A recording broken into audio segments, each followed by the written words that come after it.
Saturday, the 20th of November 1982, Toledot.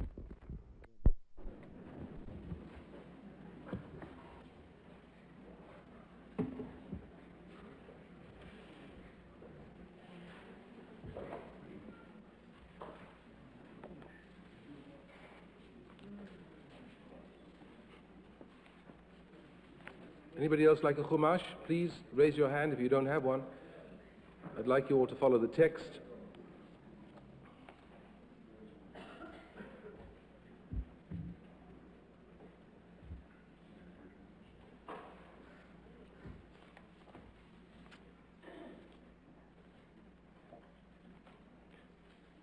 I am going to read a translation which is slightly different from the one that is in front of you. It is the new translation published by the Jewish Publication Society of America. And as I read the 27th chapter, you will be able to compare the difference between this latest Jewish translation of the Bible into English and the text that you have in front of you, which is considerably older. Unfortunately, we do not have Bibles yet which have the Hebrew and the English together with the New English translation. But in addition to observing the distinction between the new and the old translation, I'd like you also to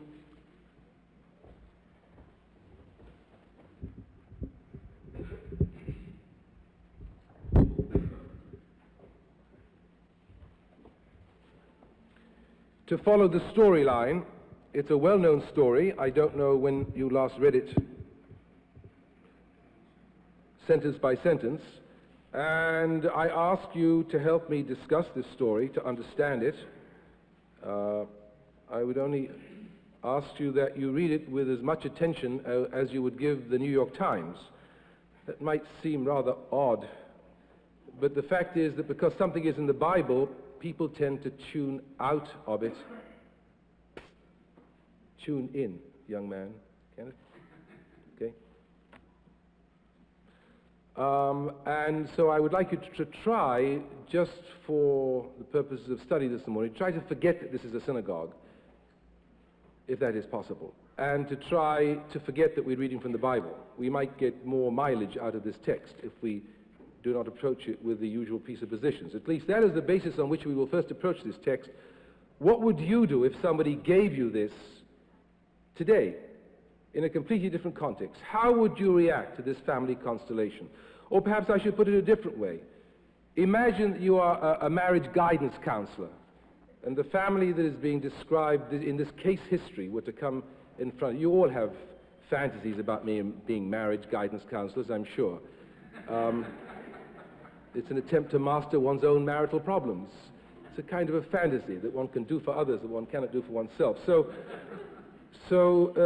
please look at this as if it was a process. It's a case. Of course, we have to make allowances. It is in an archaic idiom, even in the other translation. It would be an interesting exercise to ask a group of social workers to translate the 27th chapter of Genesis into something that would pass as a case presentation. It could be done. We'd have to use a different jargon, a different idiom, and that would, of course, be more striking because then we really would see what the dynamics of the case are on the level at which we approach this story.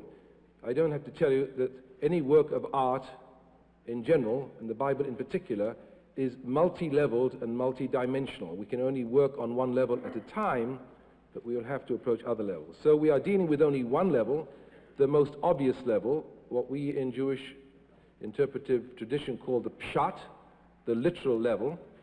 And I want you to imagine that this has been translated not just into a new kind of English, but into the idiom of the marriage guidance counselor, and we're going to try to deal with this family as we would if it were not in the Bible. We don't mind that it's in the Bible. We don't want the fact that it's in the Bible to interfere with our understanding of it. Chapter 27 of Genesis, in your Chumashim on page 97. When Isaac was old, and his eyes were too dim to see, he called his older son Esau and said to him, "My son." He answered, "Here I am." But he said, "I am old now, and I do not know how soon I may die. Take your gear." your quiver and bow and go out into the open and hunt me some game. Then prepare a dish for me such as I like and bring it to me to eat so that I may give you my innermost blessing before I die.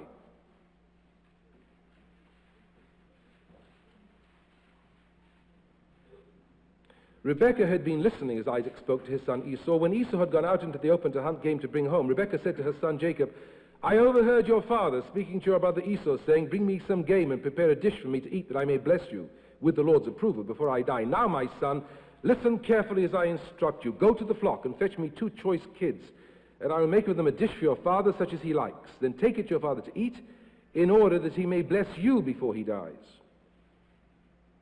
Jacob answered his mother Rebekah, but my brother Esau is a hairy man, and I am smooth-skinned. If my father touches me, I shall appear to him as a trickster, and bring upon myself a curse, not a blessing. But his mother said to him, your curse, my son, be upon me. Just do as I say and go fetch them for me. He got them and brought them to his mother, and his mother prepared a dish such as his father liked. Rebekah then took the best clothes of her older son Esau, which were there in the house, and had her younger son Jacob put them on. And she covered his hands and the hairless part of his neck with the skins of the kids. Then she put in the hands of her son Jacob the dish and the bread that she had prepared. He went to his father and said, Father. And he said, yes, which of my sons are you? Jacob said to his father, I am Esau, your firstborn. I have done as you told me. Pray sit up and eat of my game, that you may give me your innermost blessing. Isaac said to his son, how did you succeed so quickly, my son? And he said, because the Lord your God granted me good fortune.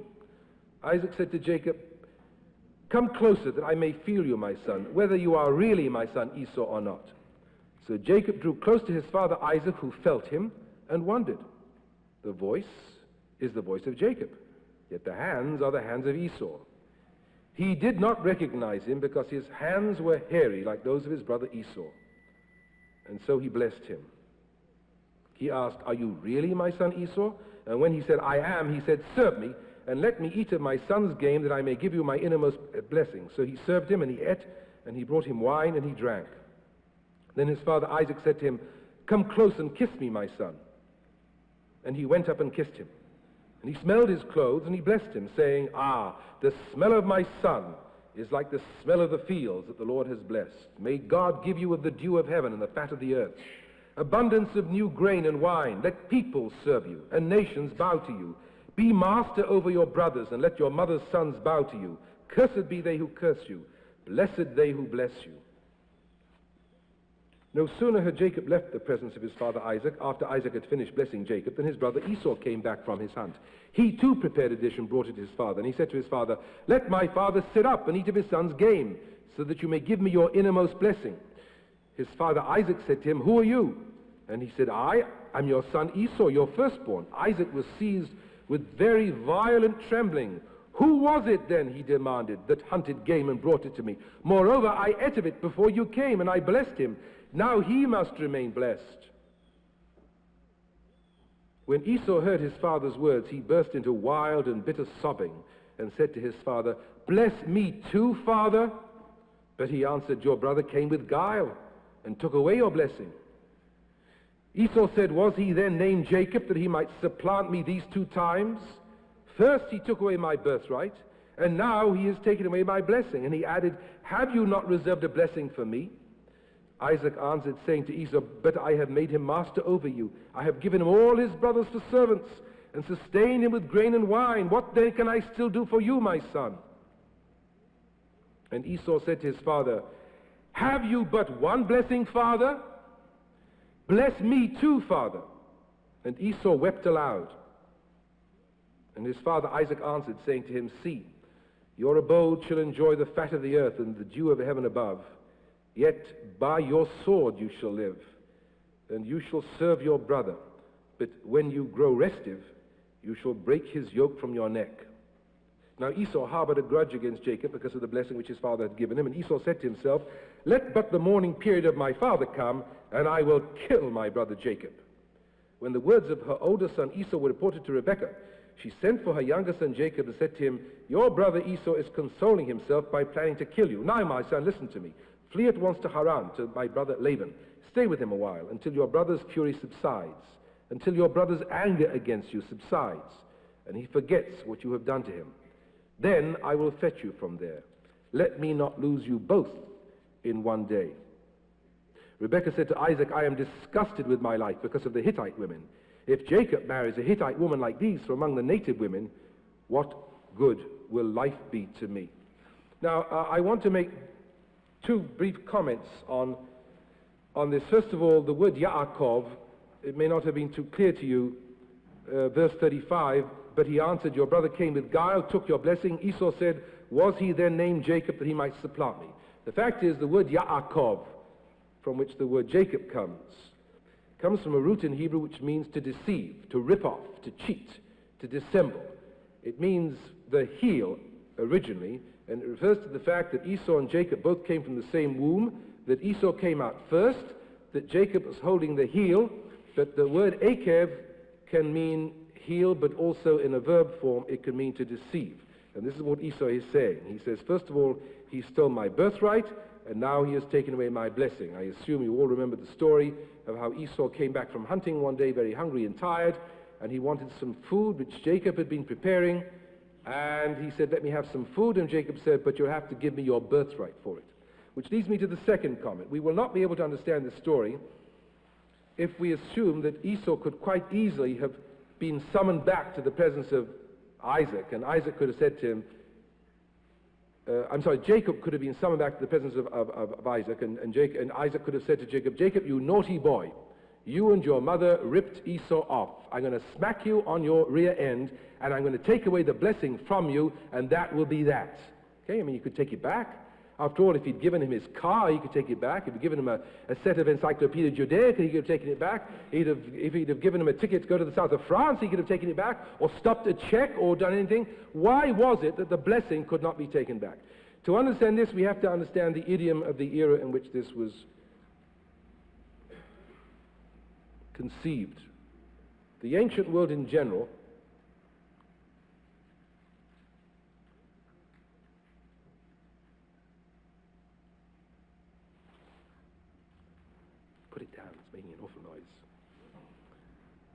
The ancient world in general believed in the generic power of words.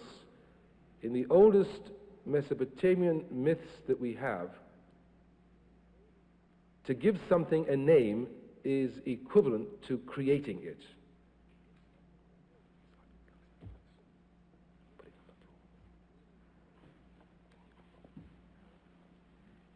One of the earliest Babylonian myths, called the Enuma Elish, says before things were given names, things didn't really exist in as many different words. As soon as names were given, the object came into existence. The commandment which says, thou shalt not take the name of the Lord thy God in vain, is often misunderstood. It's believed that it refers to swearing, or using four-letter words, or using God's name as a kind of a curse. That's not the meaning of that commandment at all. Thou shalt not take the name of the Lord thy God in vain is a commandment because to take God's name in vain is dangerous. If you mention God's name properly, you will generate God's reality. He will come and he will destroy you. What is that Greek myth in which Zeus descends in a shower of rain? Is it on Semele and produces Dionysus? And who is it? Yes, Danae and Perseus, and Zeus does not. No, it's not. No, I'm sorry. That's another one. This is the birth of Dionysus. What happens was does anybody know who the woman is? Semele. It is Semele, exactly as I said. It is Semele. Semele wants to see the man, her husband. She wants to see Zeus. Zeus has appeared to her how? As a shower of gold, no? Well, how did Zeus appear to her? I'm sorry? He certainly didn't appear as Zeus, that's the point. How he appeared is not important. I'm sorry? I think he was wrapped in a cloud. Whatever. She did not see him, and she was pregnant with Dionysus, and she begged him to allow her to see him. And he finally acceded to her importuning, and she was destroyed. That's the kind of thing we're talking about. And then, of course, the child was taken out of her womb, and Zeus stitched it into his thigh. But that idea that if the God appears, you will be totally destroyed, that is behind "thou shalt not take the name of the Lord thy God in vain." It's like Aladdin's lamp. You rub the lamp, the genie or the spirit will appear, except in the case of God, this will be an all-destructive force and you will be destroyed. Don't mention the name of God because he will substantiate himself. It is also understandable in the context of the story in the book of Numbers, where the king Balak, who is afraid of his enemies, summons a curser to stand on a mountain and to curse the Israelites, to curse Israel because this is regarded as being more efficacious than atom bombs. Well, of course, they didn't have atom bombs, so I suppose it helped them to think that words were more efficacious than atom bombs. At any rate, the idea is that if Balaam is to stand on a hillside and look at the tribes encamped on the plain and curse them verbally, then they will be destroyed, or at least their luck will be so bad that they will be on the verge of being destroyed. So this story of the power of words has to be understood in the sense that if the birthright, if the blessing has been given, it cannot be taken back. The fact that the words have already been enunciated by Isaac, they cannot be taken back again. Their efficacy has been unleashed. Nothing can take them back again. They will work their effect regardless. So that at least has to be clarified. Having said that, let us imagine that the 27th chapter of Genesis was just read to you, not in the idiom of even the new translation of the Jewish Publication Society of America, but as a report on a family. What would your reaction be to these strange goings on? Yes. We welcome our visitors to participate in the discussion. Yes. I was struck particularly by Isaac's immediate suspicion. I mean, the moment Jacob walked in with the venison, right off the bat, really my son Esau. And just right away, it's as if he were expecting Rebekah and Jacob to have such a plot. And that I was. You think that he spoke loud enough so that Rebekah could overhear what he said when he originally gave the charge to Esau? You're telling me then that Isaac is operating on two levels. The left hand doesn't know what the right hand is doing, which would not be unusual in the case of fathers in general, or mothers for that matter, that they know and they don't know. Or as we say in Greek, mach sich nicht wissend. If you don't want to know what's going on, you just turn a blind eye. So in fact what you're saying is, Neil, is that Isaac wanted no less than Rebekah that Jacob should have the birthright, but that he pretended that he didn't. No, I'm not saying that at all. I'm saying that simply that Isaac was so suspicious so immediately. So that he knew what was going on, something was going on. Well, not that Why would he be so suspicious then? I mean, If he's so suspicious, he must, I don't want to say smell a rat, since odor is a very central characteristic of this chapter, but anyway, he must have sensed that something was wrong. I think that was. Okay, yes. The mother is very manipulative in this. If we think of it in modern psychological terms of the parents not being together, there has to be great attention in how they're bringing up the children, which furthers the siblings' rivalry of who is going to get the birthright. Yes, I think that would be a point which would first, no, it wouldn't be the first point that would be noticed. I think there are some earlier points, but certainly one of the points that would come up would be that the children are referred to not as the son or the child of both parents, but as the child of one of the parents. It's like sometimes say, your son is driving me crazy, or I can't stand your mother-in-law.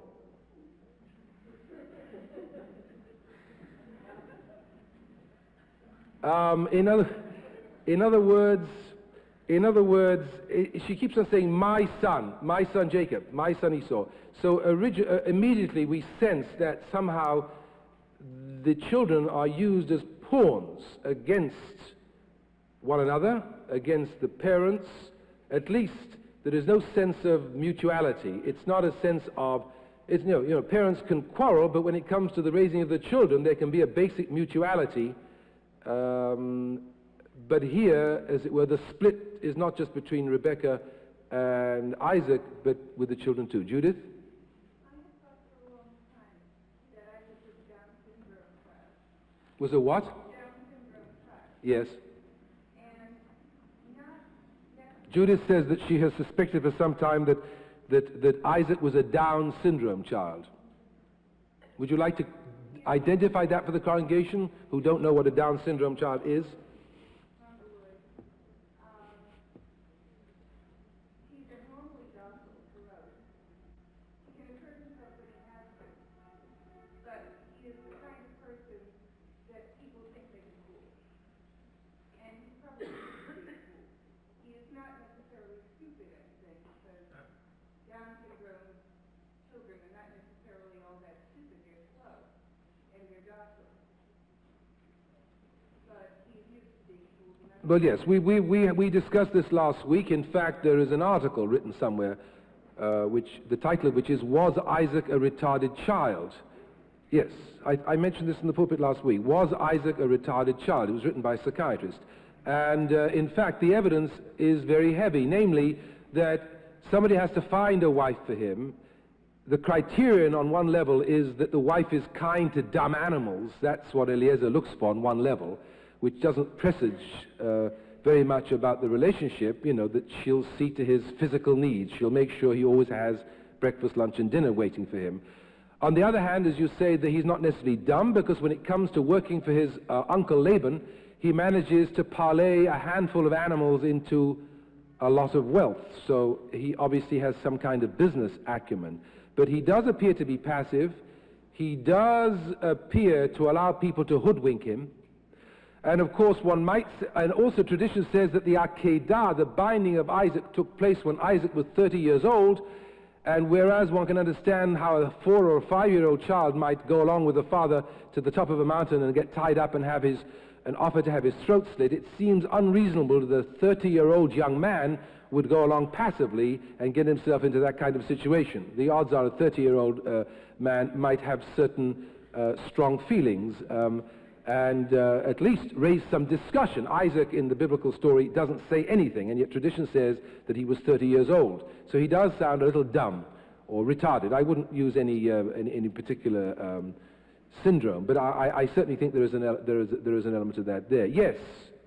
Yes, sir. I don't think Isaac was fooled or dumb at all. He had a problem. He had 2 children. Obviously, Esau, he didn't feel was qualified for some reason for leadership, and probably preferred Jacob would be more natural. He had a dilemma. How could he do this legitimately? How could he deny Esau the firstborn for his birthright? So Rebecca probably conspired and helped him solve his problem by... That's an interesting point that you're raising. I may be wrong, but I'm going to interpret it this way. We know that very often children work out or act out things that their parents didn't want to or were afraid. Sometimes parents try to avoid doing certain things for their entire lives only to find that their children do the same things exemplarily well. They needn't necessarily be good things, and very often it's almost as if the child is the other side of the coin of the parent, that the child somehow unconsciously picks up the notion, this is what the parent wants me to do, and does it. I knew a very Orthodox rabbi in England, I won't mention any names, and it was certainly no relative of the family, so don't get any fancy ideas, who had 2 sons. One was extremely pious Orthodox and very passive, a little like Isaac, and the other was a rogue. Knowing that his father was a devoutly Orthodox Jew, he'd come home on Friday evening and strike up a cigarette while the father was reciting Kiddush to see if he could get the father to react or respond in some way. The curious thing was, I knew this family fairly well.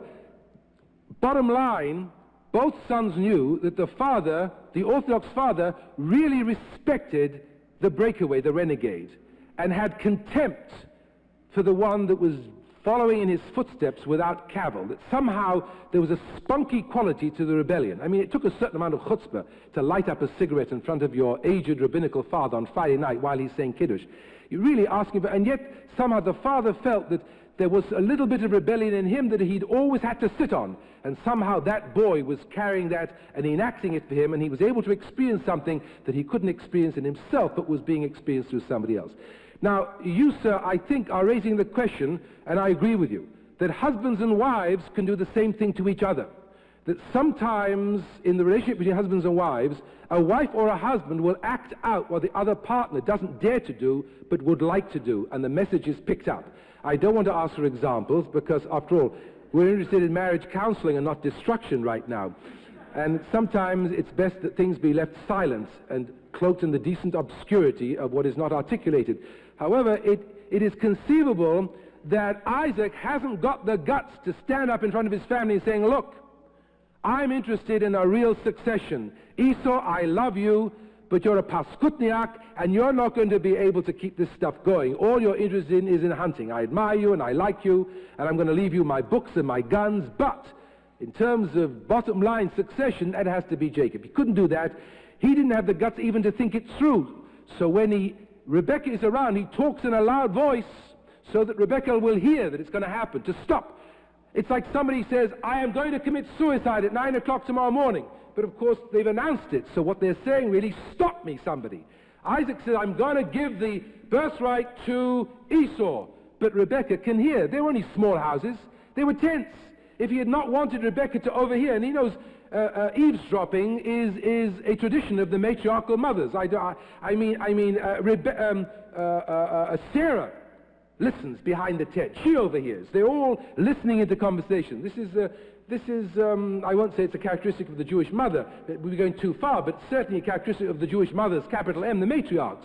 Sarah overhears Rebekah. They're always listening into the husband's conversation because they somehow believe that on some level their men are not able to do certain things, and they have to pick up on what has to be done. You know, it's like the discussion between the husband and the wife, where the wife says, we have a marvelous marriage. I make the big decisions, and my husband makes the small decisions. My husband makes the big decisions about the war in Vietnam, about Reaganomics. I make the small decisions, where the children should go to school, where they go to camp, and how the budget is spent in the family. So this is the kind of thing we have here, the kind of suggestion that Isaac is getting Rebekah to do what he wants to be done, but doesn't even want to think about it. It's like the Jew who goes into the shop and says, how much is that cheese sandwich? And the girl behind the counter says, it's a ham sandwich. The man says, did I ask you? You know, if you don't want to know, so you have ways of avoiding it. Yes. Elisha. I was thinking, isn't it Jacob who did that fine piece of genetic engineering with Laban? I just mentioned that in response to what Judith said. I said that Judith is right. She mentioned Down syndrome, in which kids can be quite bright. It's not just a total global picture. So in respect of making money, Jacob was very sharp. But Isaac was very sharp, but in other respects, he seems to have been extraordinarily passive. I think it's possible. You can have people who can make money, but they're rather dumb. I mean, it has been known. Has it not been known? Does anybody know any dumb rich people? Sometimes I think that it helps to be dumb to become rich. Because if you think too much about what's going on, I had an economics teacher who once told me that in commiseration, that if he had to take the examination, he was trying to help, that I had to take, he would fail. And the reason was that he'd studied economics in such detail that it was 10 years after he'd taken his final examination, and he couldn't make any statement now. Everything would have to be qualified. By the time he got finished qualifying the first sentence, the time for the examination would have run out, and so he'd fail. In other words, you can know too much. You can know too much. Yes, Leah. Yes, I think we've got the point backwards. Jacob is the one who made the sheep multiply, and you're talking about Isaac as the one being retarded. It's not the same man we're talking about. I'm sorry, you're absolutely right. I'm getting confused myself. I withdraw that. Jacob, Isaac, however, and I'm not just rationalizing this, we didn't read the entire chapter 27 this morning, but if you read a little earlier, it describes how Isaac was very good at digging wells, remember, before the beginning of the chapter, and that he succeeded in, it's just immediately before, there's a fight because apparently Isaac was more successful in either discovering water or in producing water. So your point is valid insofar as we chose the wrong person in terms of fiscal success, but Isaac wasn't stupid in terms of managing to get his flocks to prosper. He was able to find water. His enemies were unhappy that he found water. But basically, the global point still holds. Yes, in the back row, Thelma. I'm sorry, Thelma, could you stand and talk a little louder, please? In verse 20, why does Jacob say, because the Lord thy God? Why didn't he say the Lord our God? That's very good. This, what does that remind you of? What is... Yes. Yes, it reminds us very much of the four sons of the Haggadah, one of whom says, Lachem, to you, Ma ha'avodah hazot lachem, to be exclusive self. One of the commentaries, Thelma, suggests that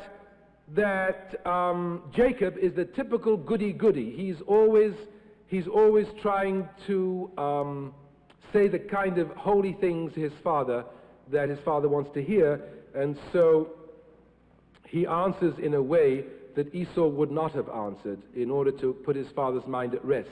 In other words, he adds a religious dimension to the discussion. Actually, the commentaries indicate that Esau always was not beyond bamboozling his father in terms of his spirituality. But here I think one could say that Jacob is simply trying to hoodwink Isaac in making all his comments of a kind of a spiritual nature, so that the blessing can be given without any problems and any difficulties. Yes? Yes. It's an interesting sub-theme here about the women and their role in all of this. You were just talking about how the matriarchs were always listening in the tent, how the women had to exercise their power very indirectly because of their role in society. The chapter begins with a discussion, with a mention, but the entire chapter ends with a discussion of how bitterly Isaac and Rivka felt toward Esau's wives. And it ends with a comment once again which says, Jacob better not take wives like Esau took. Which, I mean, I don't know what the meaning of that is in the greater context, but there is a whole theme there about a struggle that's going on among the women of both generations. Because I think you're right. I don't think it's a central theme. There are many. That is there, but I think there are many aspects which I find rather shocking in terms of modern sensibility. I asked you to try to read this as if it were not in the Bible, but obviously you assume that since this is in the Bible, it has to be kosher. Yes, just a moment. Somebody else had their hand. Yes, Jeff? Several different things strike me. Number one, Isaac, if you're saying Isaac knew, I don't think he wanted to know. He may have known and not wanted to know. After all, I didn't say it was conscious. After all, they went through immense, they took many steps to deceive him, including putting on clothing of Esau, so as to make to continue the deception.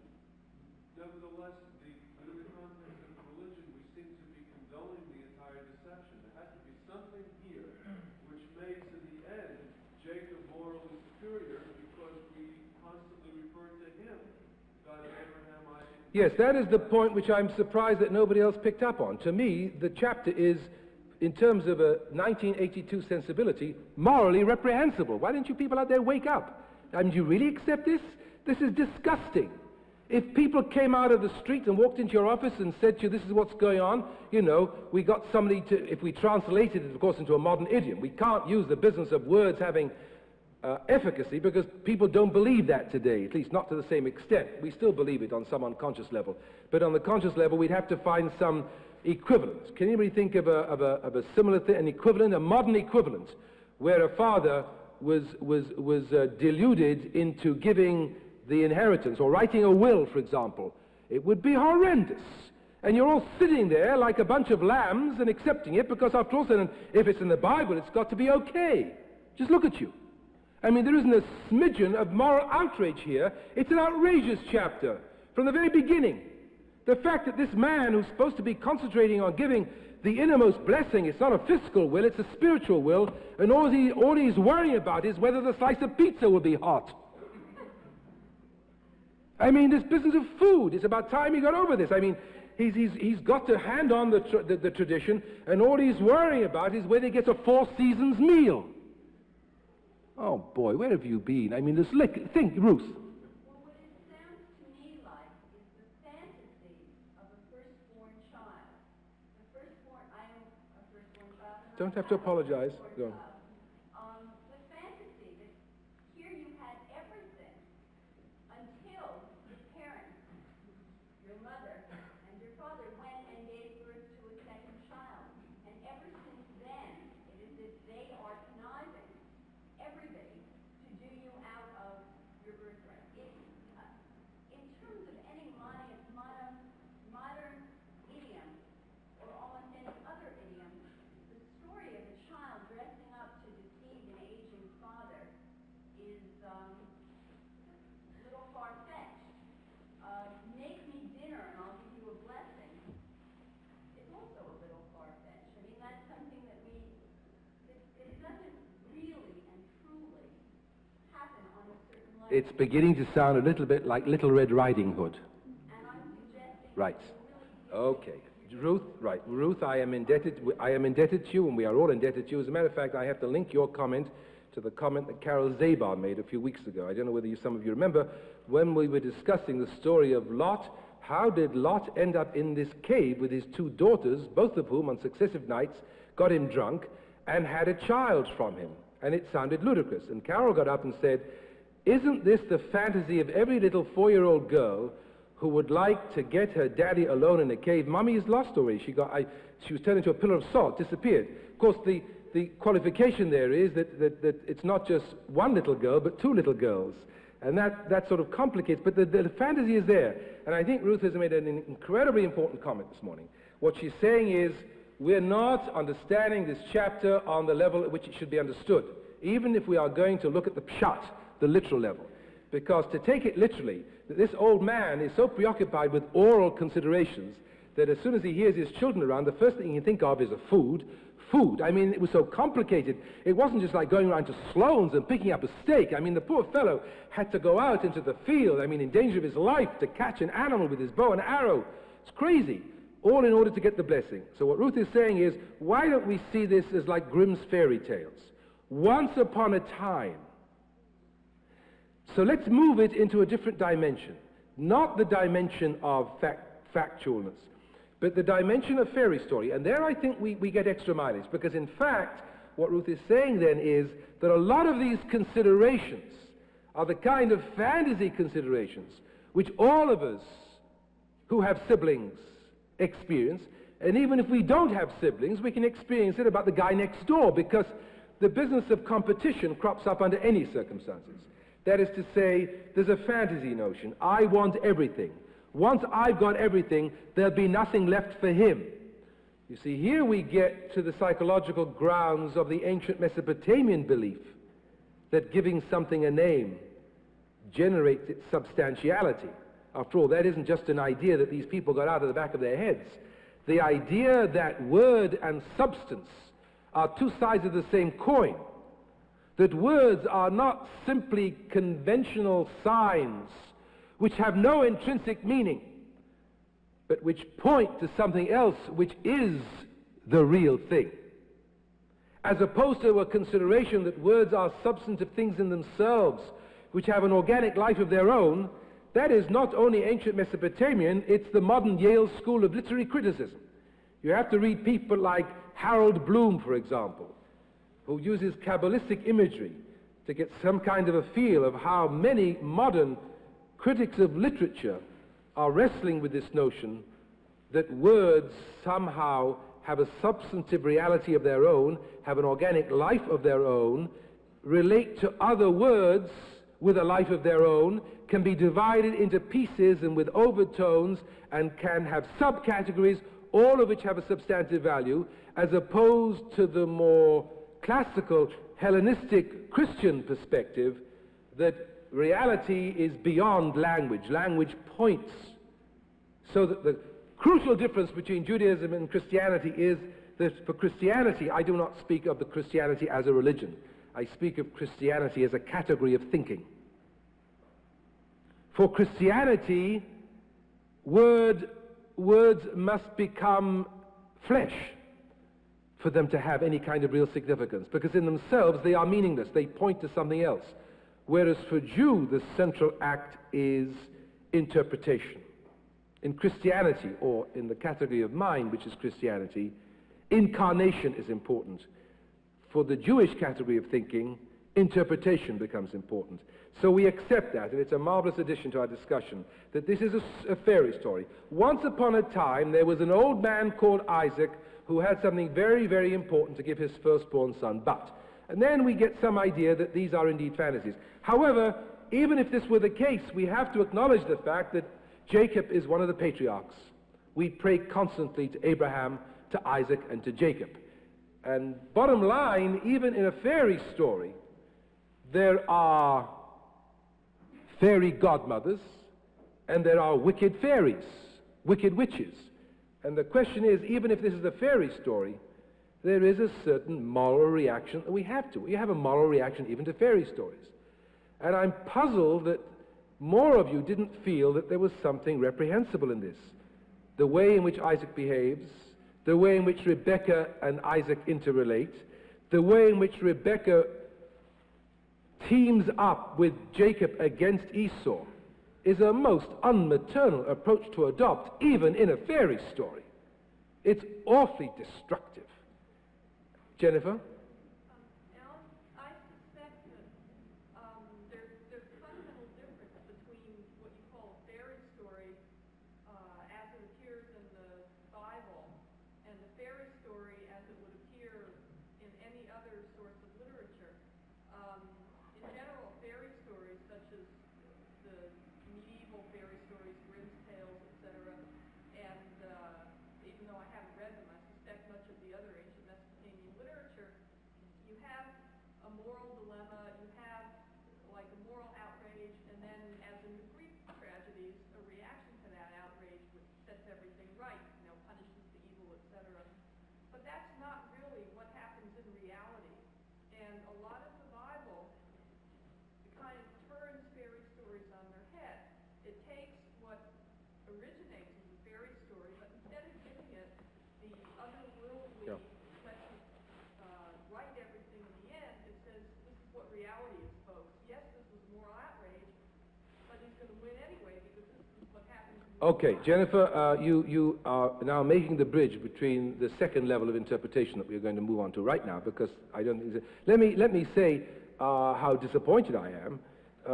I thought that I was going to read this chapter having asked you to give it your objective consideration and forget it was in the Bible, and I expected to have moral outrage from the congregation. Instead, I have a bunch of fashlofaners sitting there thinking this is okay because the Bible says it's okay. As long as God says so, you can rip anybody off. So that was the first level, that there should have been some kind of moral reaction, and had that happened, I would then have said, you see, you're absolutely right in reacting with a moral anger if this has to be taken on any literal level. But as Jennifer says, that's not what the Bible is about. This is a story which forms part of a larger story. And therefore, what we have to try to understand is what the larger story is about, because it is clear that if we approach the 27th chapter of Genesis with our current moral sensibility, we have a real problem, because even if it's a fairy story, the people in it behave in a way that we find reprehensible in terms of what we would expect from families. Linda? I've always felt moral outrage in the story. However, you have to realize that even within this story, it was written very much after the fact. The stories in the Bible were written to explain. No, Linda, I know that. That's what we're going on to right now. In other words, this story is part of a larger story. In fact, Dan, Jake, do you want to say something on this? Yeah. One of the reasons why I respond with moral outrage was that I did 15 years ago, and I discussed the story in... But I wanted you to do it now. What's the good of doing it 15 years ago? I mean, go on. Well, the answer we came up with, or whatever is worth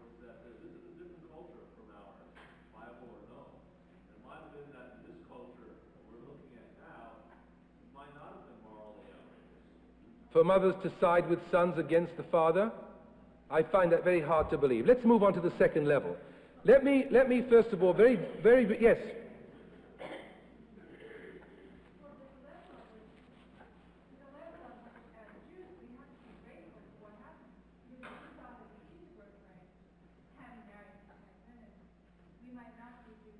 Yeah, well, now you're all going on now to the second level. I understand. Yes, David. I'd like to suggest that this is not the original story. That actually the original story begins with verse 46 in chapter 27 and continues through chapter 28. But this is probably, chapter 28 is the original story of the blessing. After all, Rebecca says to Isaac that her son Jacob is going to go off and marry the wrong person. So perhaps Isaac ought to send off his son to another place, and at that point give him the blessing. And the blessing is given in that point. That's an interesting point that David is, yes.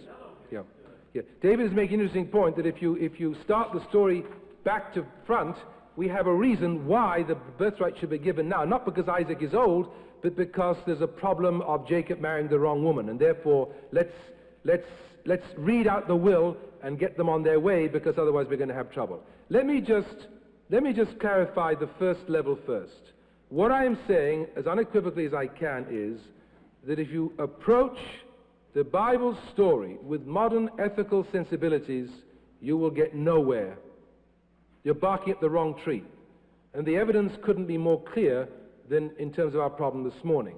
That is to say, if you try to understand the 27th chapter of Genesis in terms of the highest form of current family ethics, as it were, you'll get nowhere.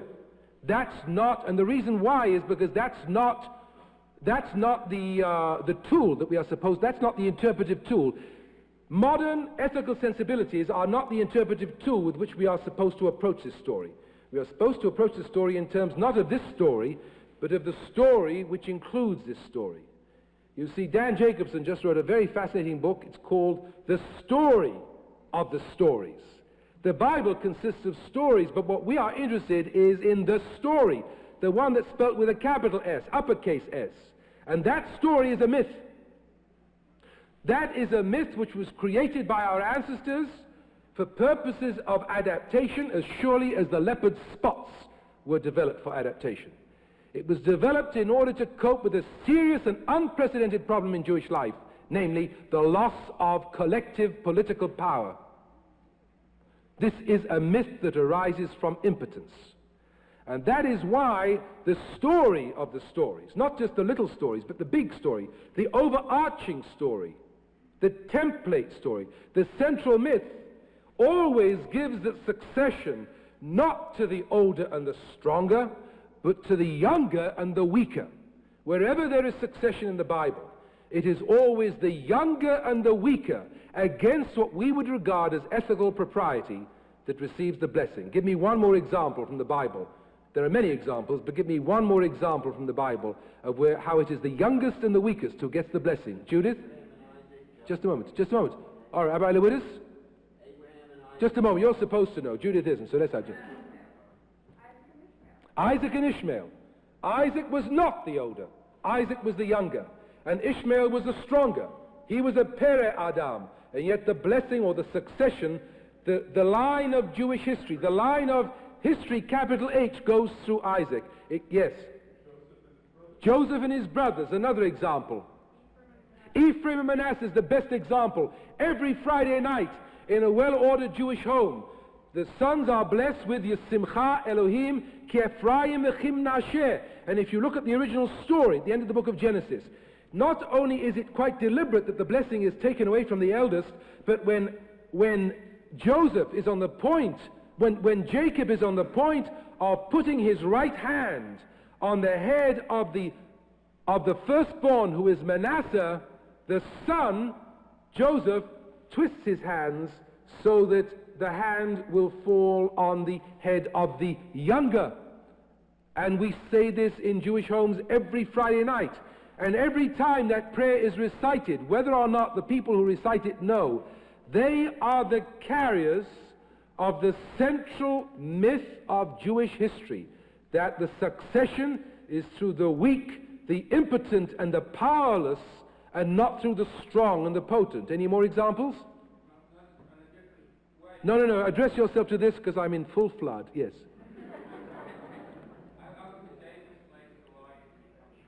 Yes, that's another example. Okay, now just think of that. Now, you see, we must not stop at this second level, otherwise we are dead. The first level was, we read the 27th chapter of Genesis with a modern sensibility, insofar as it is possible to read a classical text as if we had never seen it before. We should have become morally outraged. To which my response is, you do not do well to be morally outraged. Or, as Jonah's God would have said, do you well to be outraged? You do not do well to be outraged because you are approaching the 27th chapter with a wrong perspective. We're not asking you to approach this chapter with a perspective of modern morality. That's not what we're after. We're not after a study in bourgeois family ethics. What we are after is how a people survives against unprecedented persecution and suffering. What kind of people would write a myth in which it is always the weaker, the powerless, the impotent, and the underdog through whom the transmission goes? One at a time, please. One at a time, please. Somebody else who hasn't spoken yet. Come along, please. I really mean seriously that all of you are part of the discussion. Don't just sit back and watch. This isn't a graduate class. This is synagogue. Yes, sir. Oh, I'm sorry. Yes. You're only as strong as your weakest link. That's not answering my question. My question is, what kind of a people would write a myth in which the succession... Yes. Would you stand, please? I can't hear you. Probably a weaker person because they want to show that not only the strongest people get that. Yes, absolutely. Yes, absolutely. It is the weak person who would write such a myth. Yes? I'm just wondering why the weak can't get what they want, even through myth, in a moral way. That's a marvelous question. That's the last question we're going to have to deal with this morning. Thank you very much indeed. Jennifer helped us to bridge the first and the second level, and you've raised the question which moves us to the second and third level. In other words, we can't just leave it. I can't just leave you at this point and say to you, well, you can't approach the chapter through modern moral sensibilities, because after all said and done, it makes no sense. And if you approach a problem with a theorem or if you approach a problem with a hypothesis that clearly doesn't work, that clearly ends up in what we would call a reductio ad absurdum, you have to try another hypothesis. The second hypothesis is to approach the story, this chapter, from the standpoint of Jewish myth and say, well, now we understand it. Because the Jews were powerless at this point in their history, or anticipated being powerless very soon. And in fact, the entire story of Jewish history and the birth of this myth can be understood in Samuel Johnson's famous adage that when a man knows he's going to be hanged in a fortnight, it concentrates his mind marvelously. That is to say, the myth was created under the pressure of trauma. The trauma of the Assyrians, the trauma of the Babylonians, the trauma of the loss of the kingdom of Israel, the trauma of the destruction of the temple, the trauma of all sorts of these things.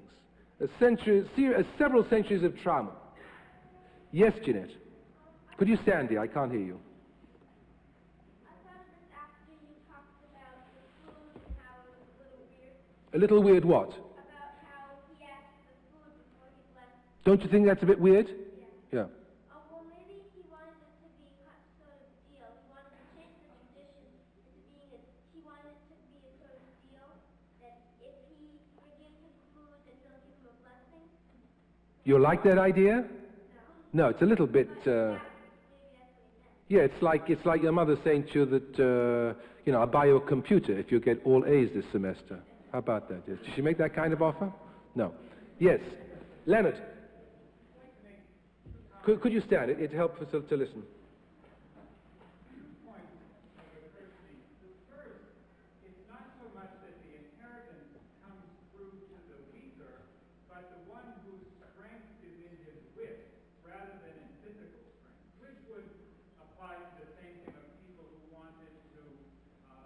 Establish the superiority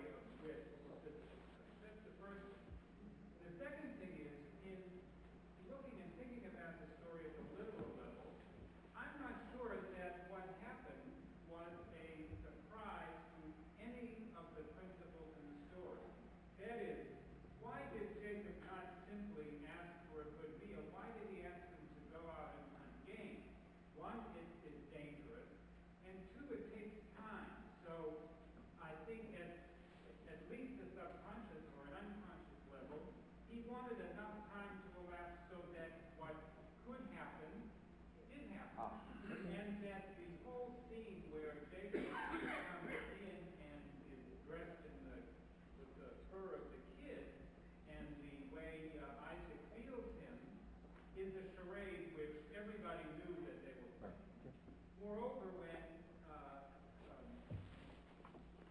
the brother, when Esau finally comes back and realizes what has happened, what is the first thing he says? Don't you have a blessing for me also? Now, if the blessing which was given to Jacob was the one that he expected, he would not have expected his father to save another blessing for the youngest son. He would have expected to get the whole blessing. So he said, don't you have a blessing for me also? Means that at some level, he didn't really ever expect. Esau didn't ever expect to get the blessing. That's why he Yeah. I think, Leonard, that's a very good point, that he never expected to get the blessing. After all said and done, Esau, in fact, sold the blessing. He can't have such a short memory. He did, in fact, sell the blessing. Rabbi Goldman? I think that a blessing is a very serious matter. And you can give a blessing when you feel good and when you are in bed. Then you give it best. And you feel good actually after listening to good music. But Jacob nor Esau were musicians. So the best way to do it would be if you feel good and you eat well. Make you feel good. If you go out to get the food, you also can feel indebted to him because he did so. He went out of his way to give you something worthwhile. So if you don't think on, you could really bless well. So that's one point that he wanted that food situation. The next one is that we're acting as though Esau was the one deserving of the blessing. Well, we must remember that Jacob already had bought the Right. right to the blessing. Right. So we're thinking in terms of anything that's immoral. In that sense, we go back to the first story. But here, he was almost entitled to it. It was just a question of how does he get it. We're still dealing with this in rational terms, whereas we've moved to another level, yes. But that's a very interesting point. It's a bit like your story of the Chazan. Do you remember? Es singt sich besser mit der Yes. Is it possible that one of the reasons Could you stand? why this story is being told is because it is necessary as a weak people to believe in the unexpected, to really believe that despite other people's superior physical power, we will get the blessing. Yes, I think that is a point. We have to, I can see there's still a lot of, I really would like to, Rabbi Zuckerman, I'm only going on people who haven't spoken already, because I'm trying to wind up, yes. I think that we reach a true understanding of the story when we recognize that these chapters want to explain reality. The reality is that in the course of history, Jacob emerged as the ancestor of the Jewish people, and not Esau. And on the other hand, Esau is the Bechor. He is the firstborn, and by virtue of birth, he's entitled to a position in the Jewish people. How did it happen that Jacob emerged as he did, and Esau fell away? What we read this morning is an attempt on the part of the authors of the Chumash to explain that problem. Jacob was not the firstborn. And how do you account for that? You account for it by saying that, first of all, Esau gave up his right to the Chira by when he came back from the hunt. He was hungry. He said, Haliteni nomin ha'adom let me eat this. All he was concerned about was material things. Interesting, Barry. They're like father, like son. If you wish. But the point is, I think this whole chapter is an attempt to explain what became the reality in the life of the Jewish people. Right. That we are the descendants of Jacob. We look back to him and not to Esau. Yep. And all these stories about Esau returning from the hunt hungry fits into an explanation why in the end it was Jacob who emerged first and Esau is definitely second. I would agree. I would put it slightly differently. I would say that the The big story, of which this chapter is just a part, is a story which attempts to make sense of this question. The Jews want to survive. They feel they have a special relationship to their God, and yet they are oppressed. They are in exile. They create a myth using their ancestral memories to tell a story in which it is not the powerful empires that survive, but it's the weak ones. I think Leonard has added a very important point, those who survive through the intellect, through the mind, if I may say so, through interpreting their traditions, through the power of the mind to live in a kind of a world of ideas. That is a central point. However, we have to ask one final question. Granted that we can't approach this chapter with a bourgeois ethical sensibility, granted that this is a myth, this is part of a myth in which the central problem is how to make a defeated Jewish people viable in terms of adaptation. The way in nature where an animal which is weak must develop certain camouflage, an ability to protect itself. There is still a final question, two final questions. One, the Institute for International Studies of London has recently estimated that Israel has the fourth strongest army in the world.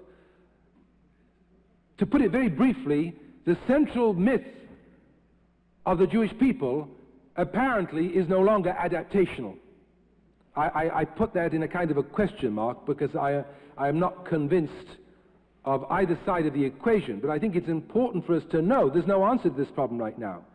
That having re-entered world history in 1948, the ancient myth becomes problematic. So that the second level on which we try to understand it raises certain serious questions. Who wrote this myth? For a certainty, people whose army was not the fourth strongest in the ancient Near East, that's for sure. And therefore, it raises an entire moral challenge to what we are doing when we come to synagogue today. Not in terms of ethical sensibility as much of military and power sensibility. But the final point I want to make, which we are not going to be able to develop very strongly tonight, came quite accidentally to me because I was studying something in a completely different area this week, and I suddenly realized that this is an idea, the idea that spirituality comes from deceit. God's word follows the crook. Yaakov means a crook. Yaakov means a crook. Judah and Tamar unite, a father and a daughter-in-law, against all ethical moral considerations. Produce a child called Peretz, who is the ancestor of Ruth and the ancestor of the Messiah. Through Boaz, of course. Or you could even go further to say that Ruth herself is a Moabitess. Now, the solution came from a consideration of Kabbalah. And very briefly, I simply want to give you the title of one essay by Gershon Scholem, who single-handedly has reinstated an aspect of Jewish tradition which was totally ignored up to about 60 or 70 years ago. Single-handedly restored to Jewish tradition a consideration which was ignored, certainly in the 19th century. The notion of redemptive sin, which is an extraordinarily complex idea. It was published as an essay in Commentary magazine under a different title, The Holiness of Sin. And what is remarkable is that most scholars of Kabbalah insist that the notion of the holiness of sin is a late development in Jewish tradition. The idea is, in terms of one of the central themes of Kabbalistic mystical thought, that the spirituality, which is of the essence of the world, could not be contained in the, of necessity, lower level spiritual vessels in which they were confined, and there was a breaking of the vessels. There was some kind of primordial cataclysm, some kind of a spiritual atomic war in which all things were contaminated and polluted. which means that in good there is henceforth evil, but crucially, in all evil there is good. And that since the sparks of this primordial cataclysm are all over the place, it behoves the spiritually minded, especially the spiritually minded, to descend into the underworld, to descend into hell, to go into the basement, into the cellar, into the underbelly of Jewish spirituality and life, and to wrestle from there the iota and element of good which is present even in the most abject of evil. This is an extraordinarily dangerous doctrine, which explains why in Jewish tradition, in order to be able to attend a Kabbalah seminary at NYU, you had to be over 50, married with 15 children, and slightly blind and deaf, so that you couldn't come to any mischief. I'm exaggerating the characteristics slightly, but certainly you had to be rather old in tooth and limb before they allowed you to study these texts, for very good reasons. And I don't have to say too much about people like Shabtai Tzvi or the Frankist movement, of which Gershon Scholem has written the definitive story in his magnum opus Sabbatai Tzvi, to draw your attention to the very subtle way in which in Jewish tradition the id part of Jewish tradition is always pushing to get what's in the basement, what's in the cellar, is always pushing to get upstairs. Scholem's greatness was that he brought the cellar into the front room. If you look at the 19th, early 20th century Jewish encyclopedia, the famous Funken-Wagnall Jewish encyclopedia, and compare it with the recently published Encyclopedia Judaica, the one thing that is most strident is the fact that in the 19th century Jewish scholars didn't want to know about redemptive sin. They were so can you imagine, we're talking about modern ethical sensibility of West 86th Street. This was the Victorian sensibility, which invested the Wissenschaft movement so that you will not find more than 1 or 2 articles dealing with what Gershom Scholem has spent the last 50, 60 years working about. And since he wrote the articles for the Encyclopedia Judaica, you can see the contrast between the two. But on some level, it would appear that Jews didn't pick up this idea from the movement called the Gnostic movement, which was a kind of a tired rebellion of intellectuals in the Roman Empire at the time of the birth of Christianity. An incredible notion, a notion which maintained the idea that the way to solve the problem of evil, the way to account for the fact, for example, that the New York City transit system is the way it is. I can't think of a better example. I mean, you know, the evil that exists in a society when people are permitted to travel to work the way they have to in the subway system. That this can only be accounted not by the existence of a good God as described in the Bible, but in fact that there are 2 gods. There is a good God who lacks power, and a bad God who possesses power. And it's this bad God who, I regret to say, in Gnostic thought is associated with the God of the Jewish Bible, who created this awful world, including New York City subway systems, and that ultimately this bad God will be destroyed, and the weak God, who is nevertheless good, will take over. This idea, unfortunately, is too complicated to develop at this moment, and yet we have in our story this morning, in addition to all the other elements that we discussed, a very clear notion that already in the Bible there is somehow the notion that good comes from evil, and out of sin there comes redemption. You couldn't have it more stridently in the notion that the Messiah of the Jewish people stems from a non-Jewish woman, a Moabitess who was not even permitted to marry into the congregation of the Lord until the 10th generation, and an incestuous union between Judah and Tamar, his daughter-in-law. And this should give us pause. This notion should give us pause that the central notions of Judaism, the redemptive power of sin, is present in the Bible even as far back as we can go. And that in understanding the story this morning, we can't just take it on one level, we have to see it as an open-ended discussion. It raises questions about Jewish power. It raises questions about Jewish impotence. It raises questions about Jewish vice. It raises questions about Jewish virtue. There are no specific answers, but simply ongoing interpretation, an ongoing attempt to understand the meaning of these stories that have come down to us from the past. We will continue. We rise for Aleinu on page 194.